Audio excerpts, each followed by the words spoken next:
Hello everyone, welcome to my channel. So guys, आज मैं आपको इनऑर्गेनिक केमिस्ट्री का हाइड्रोलिसिस बेस तथा कंजुगेटेड बेस मैकेनिज्म का जो टॉपिक है इस कंप्लीट करेंगे। मोस्ट टाइम टॉपिक है, हमेशा एग्जाम में आते रहते हैं, तो इसको आपको अच्छे से कंप्लीट करके जाना है। और चैनल पर नए हैं तो चैनल को सब्सक्राइब कर दीजिएगा, बेल आइकन प्रेस कर दीजिएगा। और एमएससी केमिस्ट्री और सेमेस्टर के नोट्स परचेज करने के लिए आप मुझे व्हाट्सएप पर मैसेज कर सकते हैं। डिस्क्रिप्शन में व्हाट्सएप नंबर शेयर कर दूँगी। तो चलिए वीडियो को स्टार्ट करते हैं। तो सबसे पहले हम इसका क्वेश्चन देख लेंगे, क्वेश्चन किस तरह से आता है। ठीक है, तो क्या कह रहा है कि explain the hydrolysis base and conjugated base mechanism. ठीक है, इस तरह से वो क्वेश्चन देगा। तो सबसे पहले हम अभी पढ़ेंगे बेस हाइड्रोलिसिस, यानी कि क्षार हाइड्रोजनीकरण। ठीक है, तो क्या कह रहा है कि जब किसी कॉम्प्लेक्स की रिएक्शन किसी क्षार बेस से करवाते हैं, ठीक है, किसी कॉम्प्लेक्स या किसी संकुल की रिएक्शन किससे करवाते हैं हम, किसी क्षार बेस से करवाते हैं, तो लिगेंड का प्रतिस्थापन क्षार द्वारा हो जाता है। ठीक है, तो जो लिगेंड का प्रतिस्थापन होगा वो किसके द्वारा होगा, क्षार द्वारा हो जाएगा। ठीक है, इसे बेस हाइड्रोलिसिस कहते हैं। तो बताइए समझ में कि जब किसी कॉम्प्लेक्स की रिएक्शन किसी क्षार यानी बेस से करवाते हैं तो लिगेंड का प्रतिस्थापन क्षार द्वारा हो जाता है, और इसे क्या कहते हैं हम, बेस हाइड्रोलिसिस या क्षार हाइड्रोजनीकरण कहेंगे। ठीक है, अब जैसे कि एग्जाम्पल में दिया गया है, यहाँ पे क्या है, हमारे पास एक कॉम्प्लेक्स है। कॉम्प्लेक्स का नाम क्या है, CONH3 5X2+। ये क्या है, हमारे पास एक कॉम्प्लेक्स है, संकुल है। और क्षार के क्या है हमारे पास, OH- हमारे पास क्षार है। तो जब इसका प्रतिस्थापन होगा तो हमें क्या प्राप्त होगा, बेस हाइड्रोलिसिस हमें यहाँ पर प्राप्त होगा। तो क्या बन जाएगा, ये COCH3 5, ये इधर OH आ जाएगा और A प्लस में X आ जाएगा और यहाँ पर 2+ आ जाएगा। इतनी बात आई समझ में। अब इसका मैकेनिज्म देखते हैं। तो इसकी क्रियाविधि दो प्रकार से होती है, जो निम्न प्रकार से है। अब आगे देखते हैं कि इसकी दो प्रकार से क्रिया किस तरह से होती है। तो फर्स्ट है SN2 मैकेनिज्म। यह मैकेनिज्म एक स्टेप में पूर्ण होती है तथा इसमें मध्यवर्ती संक्रमण अवस्था बनती है। SN2 जो मैकेनिज्म होगा वो एक स्टेप में पूर्ण होता है। ठीक है, इतना पता ही समझ में। तथा इसमें मध्यवर्ती संक्रमण अवस्था बनती है तथा इसकी कोटि 2 होती है तथा प्रायोगिक तौर पर यह क्रियाविधि गलत है। इतनी बात आई समझ में। इसको आपको कैसे याद करना है, ये आपको हमेशा देगा, चाहे आप 4th सेमेस्टर में चले जाओ, 3rd में चले जाओ, 2nd में चले जाओ, 1st में चले जाओ, कोई भी सेमेस्टर में हो आप MSc में, आपको ये हमेशा काम आएगा। और अगर आप सेट नेट की तैयारी करते हैं तो उसमें भी आपको ये चीज़ें बेसिक होती है। ठीक है, तो आपको SN2 का मैकेनिज्म में बताना है कि ये क्या होती है, एक स्टेप में पूर्ण होती है। ठीक है, इसकी जो इसमें मध्यवर्ती संक्रमण अवस्था बनती है, इसकी कोटि 2 होती है और प्रायोगिक तौर पर यह क्रियाविधि क्या है, गलत साबित हुई है। ठीक है, अब कैसे गलत साबित हुई है उसको हम बाद में देखेंगे। सबसे पहले ये रिएक्शन देख लेते हैं। तो हमारे पास कॉम्प्लेक्स क्या है, CO है, NH3 5X2+ है, और हमारे पास क्षार क्या है, OH- है। अब इस क्षार के प्रेजेंट में जब रिएक्शन होगी तो हमें क्या प्राप्त होगा, यहाँ पर CONH3 5XOH। ठीक है, और ये क्या है, रिएक्शन बहुत फास्ट होती है। अब यहाँ पर ये किस तरह से प्राप्त होगा हमें, CONH3 5OH2+ R बराबर K करेंगे और CONH3 5 गुणित X2+ और इधर OH इधर निकल जाएगा। ठीक है, ऑर्डर ऑफ रिएक्शन, इसकी कोटि कितनी होती है, 2 होती है। ठीक है, अब इसके अनुसार, इस क्रिया विधि के अनुसार अभिक्रिया का वेग क्षार OH की सांद्रता के समानुपाती होता है, अतः अभिक्रिया का वेग OH की सांद्रता पर निर्भर नहीं करता।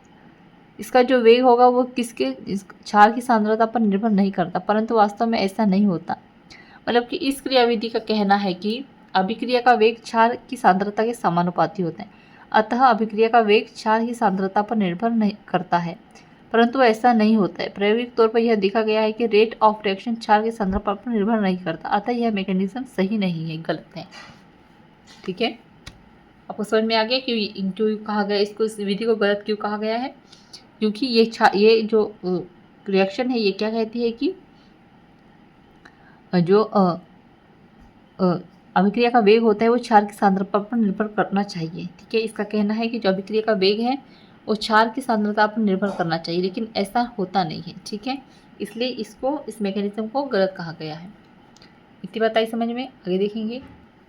अब दूसरा है SN1 मैकेनिज्म। तो यह मैकेनिज्म वैज्ञानिक गैरिक ने दी थी, ठीक है। SN1 मैकेनिज्म किसने दी थी? गैरिक ने दी थी।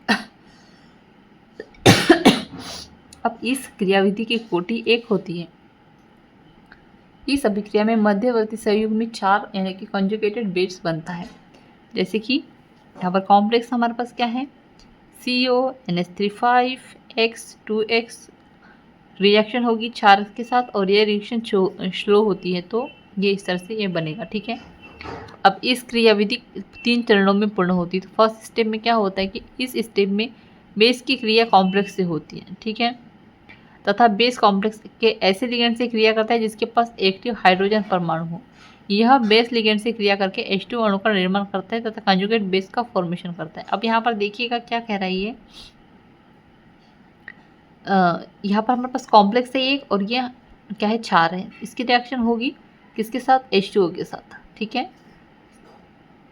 H2O के साथ जब रिएक्शन होगी तो R बराबर K होगा और यहाँ पर क्या मिल जाएगा हमको? कंजुगेटेड बेस का फॉर्मेशन हो जाएगा, ठीक है।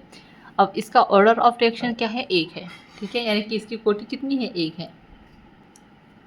अब सेकेंड स्टेप देखेंगे तो कंजुगेटेड बेस स्टेबिलिटी प्राप्त करने के लिए एक लिगेंड का त्याग करता है। यह स्टेप स्लो गति से होता है अतः इसे RDS होते हैं, ठीक है।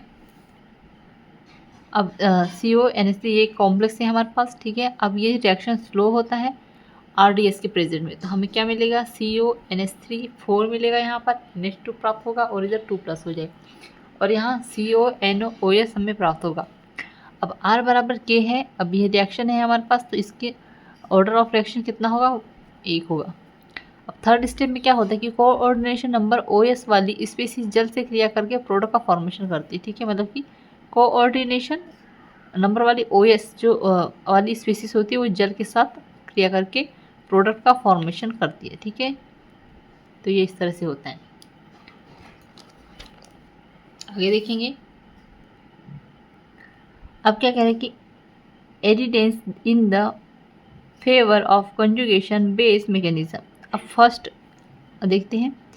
SN1 मैकेनिज्म के अनुसार अभिक्रिया का वेग 4 की सांद्रता पर निर्भर नहीं करता, जबकि SN2 मैकेनिज्म के अनुसार वेग 4 की सांद्रता पर निर्भर करता है, जो कि सही नहीं है। और दूसरा कह रहा है कि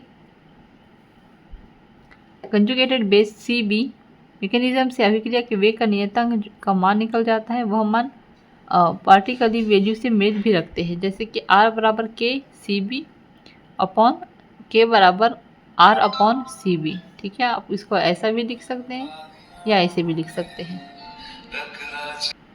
तो यहाँ पे जो है हमारा टॉपिक एंड होता है। सो आई होप आपको अच्छे समझ में आ गया होगा।